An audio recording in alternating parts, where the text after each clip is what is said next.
بعد فأعوذ بالله من الشيطان الرجيم بسم الله الرحمن الرحيم يا أيها الذين آمنوا كلوا من طيبات ما رزقناكم واشكروا لله إن كنتم إياه تعبدون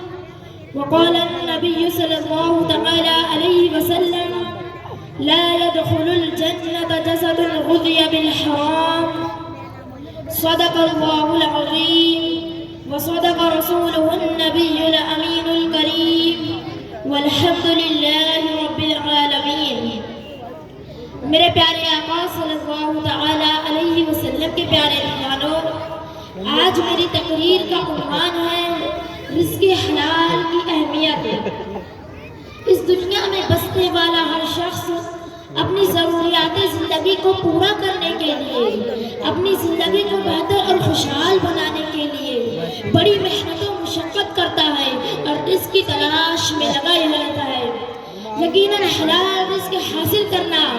ایک عظیم عبادت اور ایک عظیم فریضہ ہے، مگر آج کے اس ماحول میں زیادہ تر لوگ دنیاوی مال و دولت کی طلب میں اس قدر اندھے ہو چکے ہیں کہ اس باقی نہ رہنے والی دنیا کی مال و دولت کو پانے کے لیے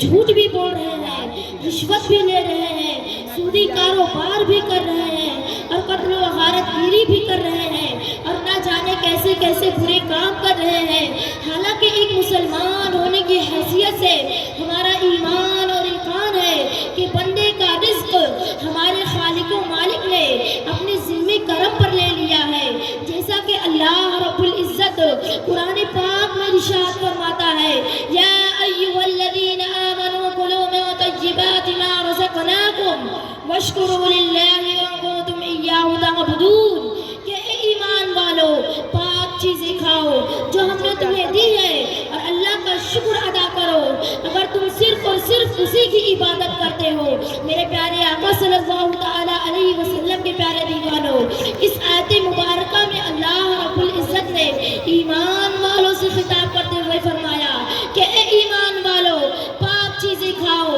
جو ہم نے تمہیں دی ہے اور اللہ کا شکر ادا کرو، یعنی طیب و طاہر رزق کھانے کے بعد، صاف ستھری روزی کھانے کے بعد اپنے خالق و مالک کا شکر ادا کرو، اس کی بندگی کرو، اس کے حضور اپنی جبینی نیاز کو جھکا دو اور نیک عمل کرو۔ اور ساتھ ہی ساتھ اس آیت مبارکہ میں اللہ رب العزت نے حلال رزق کے بعد عمل صالح کا ذکر فرمایا، جس سے یہ بات معلوم ہوئی کہ عمل صالح سے پہلے، نیک عمل کرنے سے پہلے حلال رزق کا ہونا ضروری ہے کہ اگر انسان کا رزق یعنی اس کی خوراک حلال ہوگی تو اس کا عمل بھی اللہ رب العزت کی بارگاہ میں قبول و مقبول ہوگا، اگر اس کا رزق حلال نہیں ہوگا تو اس کا عمل بھی اللہ رب العزت کی بارگاہ میں قبول و مقبول نہیں ہوگا۔ جیسا کہ سیدنا ابن عمر رضی اللہ تعالیٰ عنہ سے روایت ہے کہ آپ فرماتے ہیں کہ اگر کوئی شخص حرام کمائی کا لباس پہن کر ایک حرام کمائی کا لباس پہنے اور اس میں سے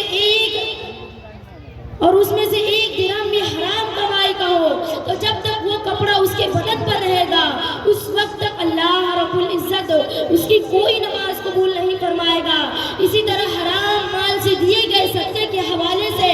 حضرت عبداللہ بن مسعود رضی اللہ تعالیٰ عنہ سے روایت ہے کہ حضور صلی اللہ تعالیٰ علیہ وسلم نے فرمایا کہ اگر کوئی شخص حرام مال کھائے اور اللہ کی راہ میں صدقہ و خیرات کرے تو اللہ رب العزت ہرگز اس کے صدقہ و خیرات کو قبول نہیں فرمائے گا۔ میرے پیارے آقا صلی اللہ تعالیٰ علیہ وسلم کے پیارے دیوانوں، اس سے یہ معلوم ہوا کہ اگر کوئی حرام کمائی کا لباس پہن کر نماز پڑھے تو اللہ رب العزت اس کی نماز کو قبول نہیں فرمائے گا۔ اسی طرح اگر کوئی حرام مال سے اللہ کی راہ میں صدقہ و خیرات کرے تو اللہ رب العزت اس کے صدقہ و خیرات کو بھی اپنی بارگاہ میں قبول نہیں فرمائے گا۔ اس کے لیے حضور صلی اللہ تعالیٰ علیہ وسلم نے فرمایا ان اللہ طیب لا یقبل الا طیبا، کہ اللہ طیب و طاہر ہے اور طیب و طاہر رزق کو قبول فرماتا ہے، اور حرام کمائی سے حاصل کیا گیا مال ناپاک ہے، اگر اسے اللہ کی راہ میں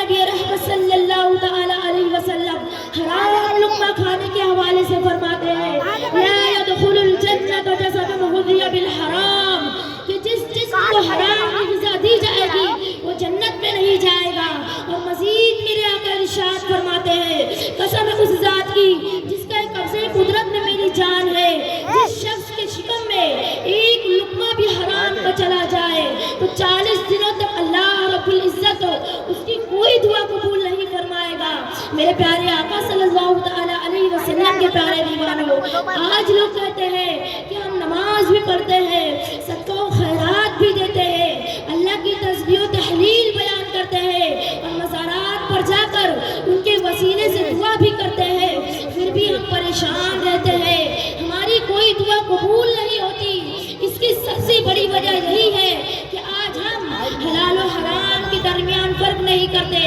آج ہم نے حلال روزی حاصل کرنا چھوڑ دیا ہے۔ میرے پیارے آقا صلی اللہ تعالی علیہ وسلم کے پیارے دیوانوں، حلال روزی حاصل کرنا بڑی ہی عظیم نعمت ہے، بڑی ہی عظیم عبادت ہے۔ حلال روزی حاصل کرنے کے حوالے سے حضور نبی پاک صلی اللہ تعالی علیہ وسلم فرماتے ہیں طلب کسب حلال فریضۃ بعد الفریضہ، کہ حلال کمائی کی تلاش و جستجو میں لگا رہنا یہ ایک فرض کے بعد دوسرا فرض ہے، یعنی نماز روزے کی ادائیگی کے بعد، نماز روزے کی فرضیت کے بعد حلال رزق کی تلاش میں لگا رہنا یہ دوسرا فرض ہے۔ اور جو مسلسل حلال رزق کھائے اور حرام لقمے سے اپنے آپ کو بچائے تو اللہ رب العزت اس کے دل کو اپنے نور سے منور فرما دیتا ہے۔ ایک صحابی رسول جن کا نام سعد بن ابی وقاص رضی اللہ تعالی عنہ ہے، ایک مرتبہ وہ حضور صلی اللہ تعالی علیہ وسلم کی بارگاہ میں حاضر ہوئے اور عرض کی یا رسول اللہ صلی اللہ تعالی علیہ وسلم آپ میرے لیے دعا فرمائے کہ اللہ رب العزت مجھے مستجاب الدعوات بنا دے، یعنی میری ہر دعا اللہ رب العزت قبول فرمائے۔ تو حضور صلی اللہ تعالی علیہ وسلم نے فرمایا اے سعد حلال لقمہ اپنے اوپر لازم کر لو، تم مستجاب الدعوات بن جاؤ گے۔ میرے پیارے آقا صلی اللہ تعالی علیہ وسلم کے پیارے دیوانوں، اس لیے کہ ہمیں چاہیے کہ ہم حلال رزق خود بھی کھائیں، اپنے اہل و عیال کو بھی کھلائیں، اس لیے کہ حلال رزق سے دل میں نور پیدا ہوتا ہے، دعائیں قبول ہوتی ہیں اور عبادت میں کیف و سرور حاصل ہوتا ہے۔ اللہ رب العزت ہم سب کو حلال رزق نصیب فرمائے، آمین۔ وما علینا الا البلاغ۔ السلام علیکم۔ وعلیکم السلام۔